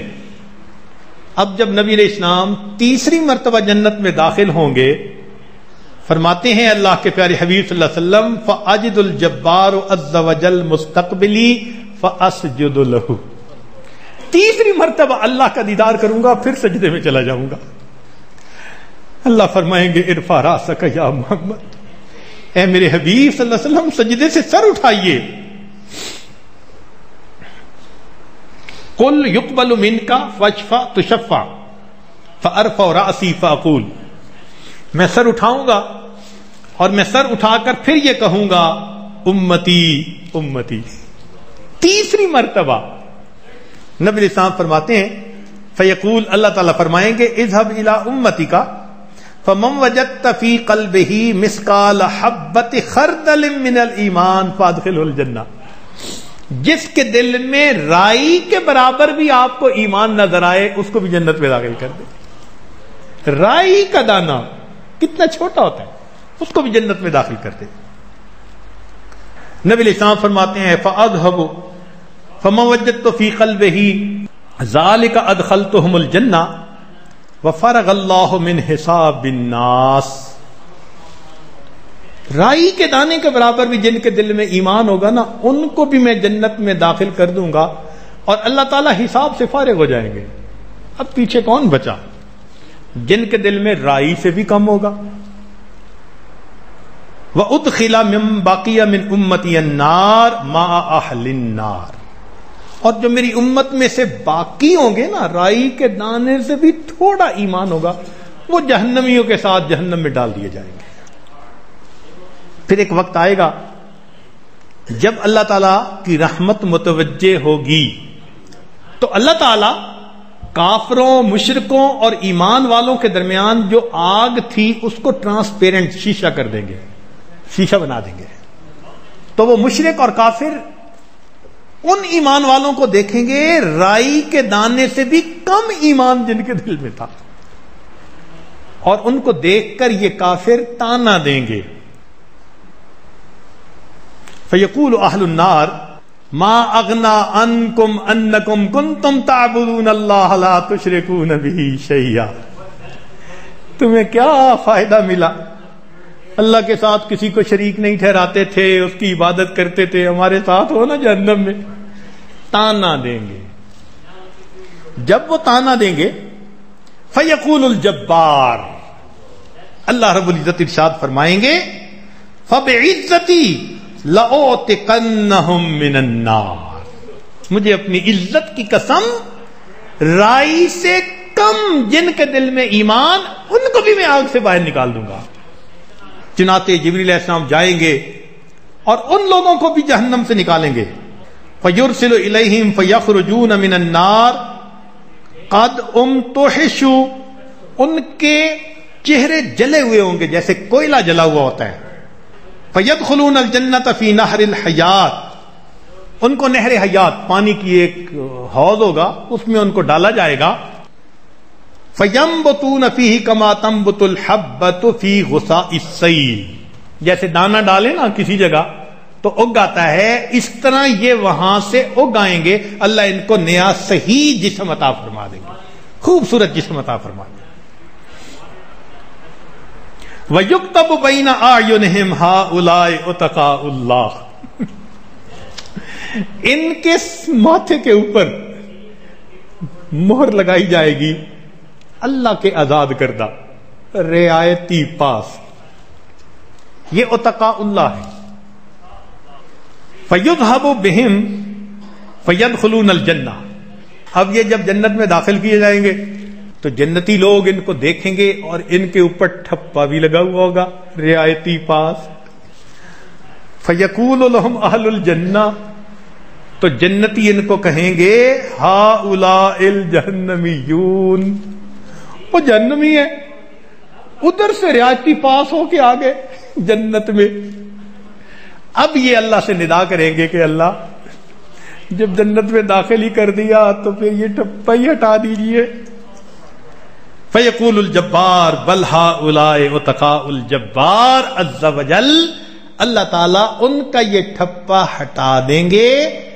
امام غزالی رحمت اللہ علیہ اپنی کتاب میں یہ حدیث نقل کرنے کے بعد لکھتے ہیں کاش کہ میں بھی ان رعایتی پاس جہنمیوں میں سے ہو جاتا۔ اللہ اکبر کبیرہ، اتنے بڑے بزرگ اللہ اکبر ترستے ہیں، نعمت کرتے، وش کرتے ہیں کہ کاش مجھے بھی ان میں شامل کر لیا جاتا۔ امام ربانی مجدد ثانی رحمت اللہ علیہ کو اللہ نے ایک بیٹا عطا کیا، الہام ہوا ان کی پیدائش سے پہلے کہ آپ کو ایسا بیٹا ملے گا جو زندگی میں کبیرہ گناہ کا کبھی مرتکب نہیں ہوگا۔ انبیاء معصوم ہوتے ہیں، اولیاء محفوظ ہوتے ہیں، تو پہلے بشارت مل گئی کہ اللہ کی ایسی حفاظت ہوگی، کبھی کبیرہ گناہ نہیں کریں گے۔ مجدد ثانی رحمت اللہ علیہ نے ان کا نام محمد معصوم اس لیے رکھا، اور یہ حضرت کے جانشین بنے۔ 9 سال کی عمر میں حضرت امام ربانی مجدد ثانی رحمت اللہ علیہ سے اجازت خلافت نسبت کی بشارت مل گئی۔ 9 سال کی عمر، ابھی پہلا سال تھا، رمضان کے مہینے کے اختتام پر عید کے چاند میں کوئی جھگڑا سا بن گیا۔ امام ربانی مجدد ثانی رحمۃ اللہ نے عید کی نماز پڑھی، ایک بندے نے آ کے کہا جی کہ ہم نے جو عید کی نماز پڑھ لی ہے ہم نے ٹھیک کیا یا جنہوں نے نہیں پڑھی انہوں نے ٹھیک کیا؟ تو امام ربانی مجدد ثانی رحمۃ اللہ علیہ نے ایک بچے کو گھر بھیجا کہ جاؤ اور پوچھ کے آؤ کہ کیا محمد معصوم نے دودھ پیا یا نہیں پیا۔ انہوں نے کہا جی پی لیا۔ تو امام ربانی مجدد ثانی رحمۃ اللہ فرمانے لگے مجھے اللہ نے ایسا بیٹا دیا، رمضان کے دنوں میں سحر سے لے کے افطار تک یہ ماں کا دودھ نہیں پیتا تھا، آج اس نے پی لیا، اس کا مطلب ہے عید کا دن شروع ہو چکا ہے۔ ایسا مجدد ثانی رحمۃ اللہ مسجد سے باہر نکلتے ہیں، دیکھتے ہیں نمازیوں کے کچھ جوتے ادھر ہیں کچھ ادھر ہیں، پوچھا یہ کس نے کیا؟ ان کا جی محمد معصوم کھیل رہا تھا، اس نے کچھ جوتے ادھر لگا دیے کچھ ادھر۔ حضرت فرماتے ہیں میں جب متوجہ ہوا تو مجھے پتا چلا کہ ادھر والے اصحاب الیمین تھے اور ادھر والے اصحاب الیسار تھے، اصحاب الشمال تھے، یہ جنتی یہ جہنمی، یہ سعید ہیں وہ شقی ہیں۔ حضرت فرماتے ہیں میں گھبرا گیا، چھوٹی عمر کا بچہ ہے، اس کا کشف اتنا تیز ہو گیا۔ باقی باللہ رحمت اللہ علیہ کو خط لکھا، حضرت چھوٹا سا بچہ اتنا کشف تیز ہو گیا، حضرت نے فرمایا میرے پاس بھیجو میں علاج کرتا ہوں۔ اتنی بصیرت والے 3000 سے زیادہ خلفاء تھے ان کے۔ حضرت امام ربانی مجدد ثانی رحمت اللہ علیہ کے جانشین بنے، لاکھوں لوگ ان کے ہاتھ پر بیعت ہوئے، لاکھوں لوگ، دنیا کے لوگ آتے تھے اور ان کے ہاتھ پہ بیعت ہوتے تھے، وقت کے بادشاہوں نے بیعت کی۔ وہ محمد معصوم جن کے لیے الہام ہوا کبیرہ گناہ نہیں کریں گے، جو رمضان کے مہینے میں بچپن میں دودھ نہیں پیتے تھے، جن کو اللہ نے ایسی بصیرت عطا کی تھی، وہ محمد معصوم رحمت اللہ علیہ دعا مانگتے ہیں اے اللہ اس قابل تو نہیں کہ آپ سے میں جنت مانگوں، اتنی تمنا ضرور ہے قیامت کے دن بخشش کیے ہوئے گناہگاروں میں میرا بھی نام شامل فرما لے۔ اللہ اکبر کبیرہ، اے اللہ قیامت کے دن بخشش کیے ہوئے گناہگاروں میں میرا بھی نام شامل فرما لے۔ اللہ اکبر کبیرہ. اللہ رب العزت ہمارا بھی نام قیامت کے دن ان بخشش کیے ہوئے گنہگاروں میں شامل فرمائے. رمضان مبارک کی آج کی یہ رات اللہ ہمارے لیے بخشش کی رات بنائے. وآخر دعوانا ان الحمد للہ رب العالمین.